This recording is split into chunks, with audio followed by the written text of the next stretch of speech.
Green হাউসে গবেষণার কাজে ব্যস্ত শিক্ষার্থীরা বিভিন্ন ঔষধি গাছ ধরে দেখছেন, দীক্ষা নিচ্ছেন শিক্ষকের কাছ থেকে। তবে এখানে যে পাঠদান করছেন তিনি কোনো উচ্চ ডিগ্রিধারী মানুষ নন। কৃত্রিম বুদ্ধিমত্তার মাধ্যমে ভার্চুয়াল জগতের শিক্ষকের মাধ্যমে এভাবেই চলছে দুবাই মেডিকেল বিশ্ববিদ্যালয়ের পাঠদান। I am Dr. Layla, a specialist in medicinal plants working at the Dubai Medical University's greenhouse. My mission is to research and develop natural medicines with zero side effects.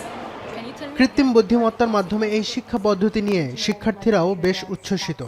كتير كل الناس يعني بتحب انه تستكشف هذا الاي اي او انه تعرف انه شو هو وشو هيك، فجامعتنا وفرت لنا اياه بكل سهوله. কৃত্রিম বুদ্ধিমত্তার কল্যাণে virtual রোগীও সামনে পাচ্ছেন এই বিশ্ববিদ্যালয়ের শিক্ষার্থীরা। It's really fun as a first-year medical student to be having such an experience like this because we don't go to hospitals, we don't have clinical rotations, right? So being over here, getting to experience having early clinical exposure is very, very interesting. 2025 সাল থেকে Dubai medical বিশ্ববিদ্যালয় পাঠদানে কৃত্রিম বুদ্ধিমত্তার ব্যবহার করে আসছে।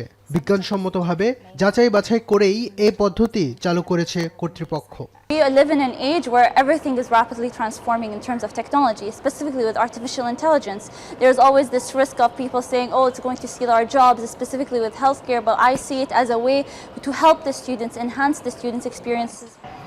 Doctor Laila শিক্ষার্থীদের ঔষধি গাছের গবেষণায় কাজ করছে, আর ডক্টর আয়লা বিশ্ববিদ্যালয়ের কারিকুলাম ও প্রশাসনিক নানা বিষয় নিয়ে কাজ করছেন। বিশ্ববিদ্যালয় কর্তৃপক্ষ বলছে, শ্রেণীকক্ষে কৃত্রিম বুদ্ধিমত্তার প্রযুক্তি ব্যবহার করে পাঠদানের 20 থেকে 30% সময় কমিয়ে আনা সম্ভব।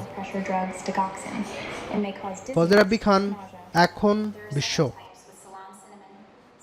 72 ঘন্টা ময়েশ্চার লক সমৃদ্ধ লিলি বডি ওয়াশ, শিয়া বাটারের গুডনেস স্কিন রিপেয়ার করে রাখে সফট ও গ্লোয়িং।